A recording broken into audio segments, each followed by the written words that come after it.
देखिए, जिस तरह से दिल्ली में रोज़ाना सुबह दोपहर शाम किसी न किसी इलाके से सरेआम पिस्तौल लहराते हुए फायरिंग की घटनाएं आ रही हैं, वीडियो सामने आ रहे हैं, जिस तरह से व्यापारियों को खुलेआम वसूली की धमकी दी जा रही है।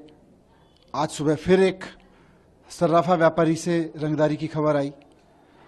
तो ऐसा लग रहा है कि दिल्ली को भारतीय जनता पार्टी ने उस स्थिति में पहुंचा दिया है जिस स्थिति में कभी 90 के दशक में मुंबई में अंडरवर्ल्ड का राज हुआ करता था। आज दिल्ली में गैंगस्टर्स का खुला राज चल रहा है। कोई व्यापारी, कोई सामान्य आदमी सुरक्षित महसूस नहीं कर रहा। जिसको भी लगता है कि उसका थोड़ा सा ज्यादा व्यापार चल रहा है, अच्छा चल रहा है, उसको डर लगने लगता है कि बस अब किसी गैंगस्टर का फोन आएगा। इन गैंगस्टर्स को भारतीय जनता पार्टी क्यों इतना बढ़ावा दे रही है? दिल्ली पुलिस, जो कि इतनी शानदार पुलिस के रूप में जानी जाती है, भारतीय जनता पार्टी ने उसका कबाड़ा कर दिया है। भारतीय जनता पार्टी ने पूरी दिल्ली के लॉ एंड ऑर्डर का ऐसा बेड़ा गर्क कर दिया है कि देश की राजधानी है दिल्ली, लेकिन हर कोने में रोजाना फायरिंग हो रही है, रोजाना रंगदारी के वसूली के कांड आ रहे हैं सामने निकल के। ये हो क्या रहा है? क्यों भारतीय जनता पार्टी जिम्मेदारी नहीं लेती इस बात की कि केंद्र में संविधान के तहत लॉ एंड ऑर्डर कायम रखना उसकी जिम्मेदारी है। अगर भारतीय जनता पार्टी से नहीं संभल रहा तो दिल्ली की चुनी हुई सरकार को दे दे।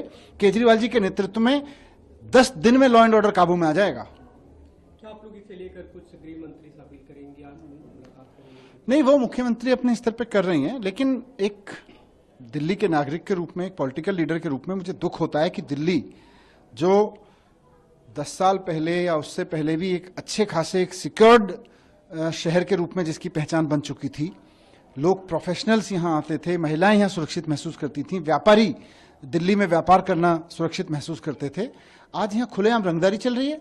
कोई व्यापारी इस बात को नहीं कह सकता कि जी मेरा बिजनेस बढ़ रहा है और मैं किसी का फोन नहीं झेल रहा।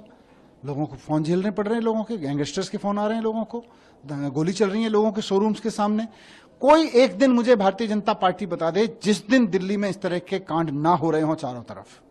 फिर एक दूसरा सवाल है प्रदूषण को लेकर। अभी भी बीजेपी सवाल लेकर आप लोग की सरकार के 10 साल से आप सरकार में, अभी दिवाली देखिए, दिल्ली सरकार को जो करना था, दिल्ली सरकार ने बहुत बेहतर इंतजाम किए पॉल्यूशन कंट्रोल करने के। आम आदमी पार्टी के रूप में मैं कहूं तो दिल्ली और पंजाब में जो होना था उसमें बहुत आगे बढ़ गई हैं चीजें पॉल्यूशन कंट्रोल में। इस बार आप सारे मीडिया में रिपोर्ट्स देख लीजिए, सारे अथॉरिटीज की रिपोर्ट देख लीजिए। पंजाब में पराली का प्रतिशत बहुत ड्रास्टिक तरीके से, बहुत सिग्निफिकेंट तरीके से डाउन हुआ है पराली जलने का प्रतिशत। तो पंजाब सरकार पॉल्यूशन कम करने पे काम कर रही है, दिल्ली सरकार पॉल्यूशन कम करने पे काम कर रही है, लेकिन केंद्र सरकार क्या कर रही है?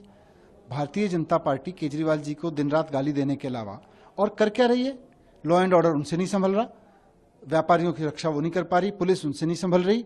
भारतीय जनता पार्टी केवल केजरीवाल जी को गाली देने में लग रही है। ना उनकी केंद्र सरकार पॉल्यूशन कंट्रोल करने में कुछ कर रही, ना उनकी हरियाणा सरकार, उत्तर प्रदेश सरकार कुछ कर रही।